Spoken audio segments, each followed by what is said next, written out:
সুপ্রিয় দর্শক, সর্বশেষ আপডেট বাংলা নিউজে আপনাদের স্বাগতম। শুরুতেই সংবাদ শিরোনাম, এরপর থাকছে বিস্তারিত। শুরুতেই জানিয়ে দেব ভুটানের প্রধানমন্ত্রীর সঙ্গে পররাষ্ট্র উপদেষ্টার সাক্ষাৎ, যা হলো গোপন বৈঠকে। আরও জানিয়ে দেব গোপালগঞ্জে বিএনপি নেতার চাঁদা তোলার ভিডিও ভাইরাল। আরও জানিয়ে দেব ডাকসু নেত্রী রাফিয়ার গ্রামের বাড়িতে হাত বোমা নিক্ষেপ, গ্রেপ্তার 4। বিস্তারিত থাকছে প্রতিবেদনে। আরও জানিয়ে দেব শেখ হাসিনার রাজনৈতিক জীবন কি এখানেই শেষ? বিস্তারিত থাকছে প্রতিবেদনে। সর্বশেষ জানিয়ে দেব রাজাকাররা ইলেকশনে পাশ করলে বিষ খাবো, বললেন ফজলুর রহমান। বিস্তারিত থাকছে প্রতিবেদনে। সুপ্রিয় দর্শক, এতক্ষণ শুনছিলেন সংবাদ শিরোনাম, এখন শুনবেন বিস্তারিত। তার আগে ভিডিওটি ভালো লাগলে চ্যানেলটিকে সাবস্ক্রাইব করুন।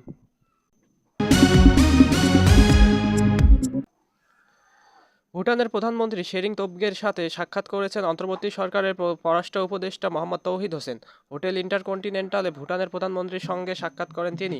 ভুটানের প্রধানমন্ত্রীর সঙ্গে পররাষ্ট্র উপদেষ্টার সাক্ষাতের তথ্য জানিয়েছে প্রধান উপদেষ্টার প্রেস উইং ও পররাষ্ট্র মন্ত্রণালয়। তবে তাদের সাক্ষাতের আলোচনার বিষয়ে কোনো তথ্য জানানো হয়নি। 2 দিনের রাষ্ট্রীয় সফরে আজ শনিবার সকালে ঢাকায় পৌঁছেছেন ভুটানের প্রধানমন্ত্রী তোবগে। বিমানবন্দরে তাকে লাল গালিচা সংবর্ধনা দেওয়া হয়। প্রধান উপদেষ্টা ডক্টর মোহাম্মদ ইউনুস বিমানবন্দরে তাকে স্বাগত জানান।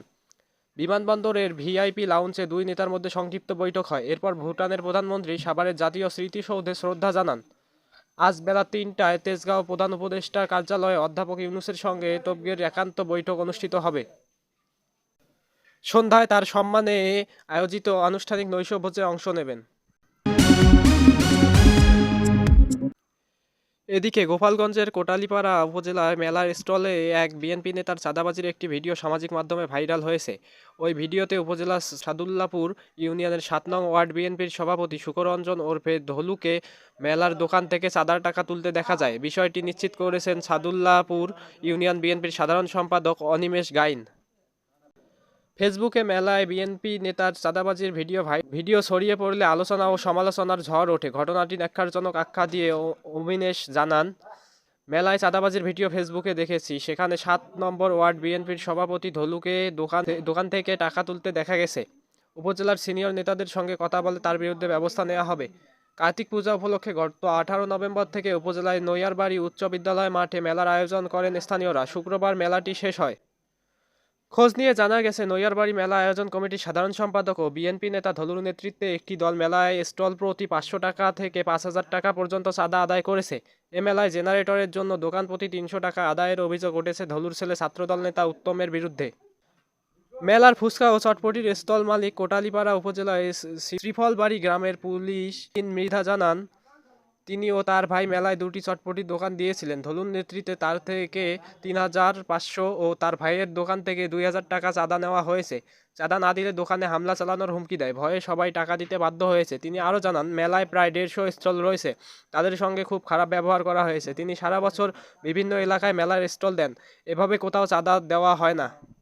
মেলার কসমেটিক্স স্টলের মালিক কালাবাড়ি গ্রামের আকাশ অধিকারী বলেন, আগে মেলার সময় এখানে অনুষ্ঠান হতো, তখন পুরস্কার ও অনুষ্ঠানের ডেকোরেশনের জন্য স্টল মালিকরা খুশি হয়ে কিছু টাকা পয়সা দিত। এখন কোনো অনুষ্ঠান হয় না, অথচ জোর করে 500 থেকে 6,000 টাকা পর্যন্ত চাঁদা আদায় করেছেন ধলু ও নৈয়ারবাড়ি উচ্চ বিদ্যালয়ের সহকারী শিক্ষক বাসুদেবের নেতৃত্বে কয়েকজন।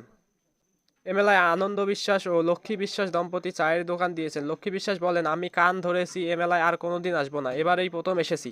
এখানে যে অরাজকতা তা কোথাও নেই। সামান্য চায়ের দোকান থেকে 550 টাকা চাঁদা নিয়েছে, আমাদের উপর জুলুম করা হয়েছে। অন্যদিকে জেনারেটর ব্যবহারের জন্য 300 টাকা দিতে হয়েছে ধলুর ছেলে উত্তমকে। টাকা না দিলে মালপত্র নিয়ে যাওয়া সহ মারধরের হুমকি দেওয়া হয়।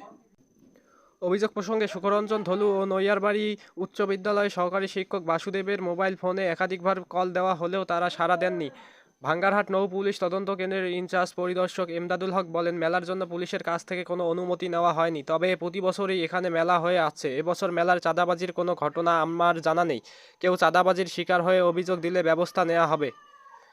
কোটালীপাড়া উপজেলা নির্বাহী কর্মকর্তা সাগুফতা হক বলেন, কোনো শিক্ষা প্রতিষ্ঠানে মেলা বা সমাবেশ করতে হলে জেলা প্রশাসক স্যারের অনুমতি নিতে হয়। এরপরও মেলার চাঁদাবাজির বিষয়টি তদন্ত করে দেখা হবে।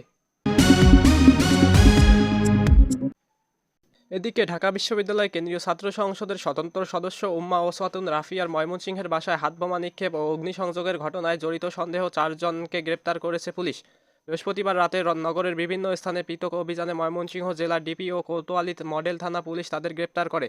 গ্রেপ্তার ব্যক্তিরা হলেন কোতোয়ালি এলাকার মাসুদ রানা, আকুয়া বোর্ডঘর এলাকার মোহাম্মদ আরিফ, মোহাম্মদ বিপুল ও আকুয়া ওয়্যারলেস গেট এলাকার মোহাম্মদ রাজন।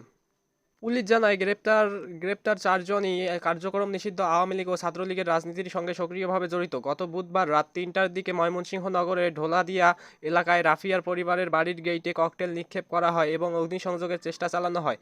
এ ঘটনায় বৃহস্পতিবার বিকেলে রাফিয়ার ভাই খন্দকার জুলকারনাইন কোতোয়ালি মডেল থানায় লিখিত অভিযোগ দেন। পরে তা মামলা হিসেবে রেকর্ড করা হয়। ময়মনসিংহের অতিরিক্ত পুলিশ সুপার আবদুল্লাহ আল মামুন বলেন, 4 জনকে গ্রেপ্তার করে শুক্রবার বিকেলে আদালতের মাধ্যমে কারাগারে পাঠানো হয়েছে। এ ঘটনায় জড়িত অন্যান্য অজ্ঞাত দুষ্কৃতিকারীদের গ্রেপ্তারে অভিযান চলমান আছে। এদিকে জুলাই গণঅভ্যুত্থান চলাকালে মানবতাবিরোধী অপরাধের দায়ে বাংলাদেশের ক্ষমতাচ্যুত প্রধানমন্ত্রী শেখ হাসিনার মৃত্যুদণ্ডের রায় ঘোষণার পর থেকেই তার রাজনৈতিক ভবিষ্যৎ ও আওয়ামী লীগের নেতৃত্ব নিয়ে চলছে নানা আলোচনা সমালোচনা।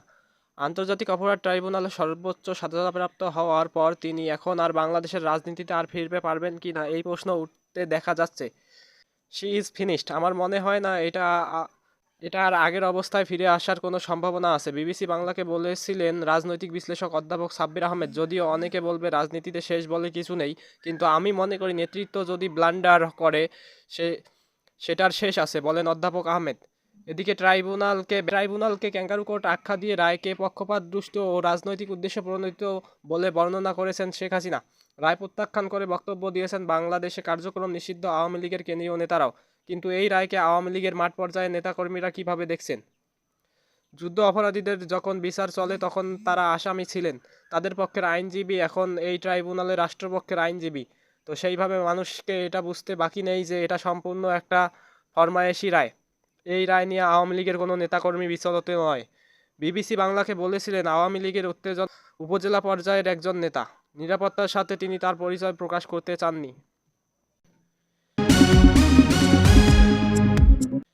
এদিকে জামাত নির্বাচনে জিতলে এবং সরকার গঠন করলে বিষ খাবেন বলে মন্তব্য করেছেন কিশোরগঞ্জ 4 আসনে বিএনপি মনোনীত প্রার্থী অ্যাডভোকেট ফজলুর রহমান।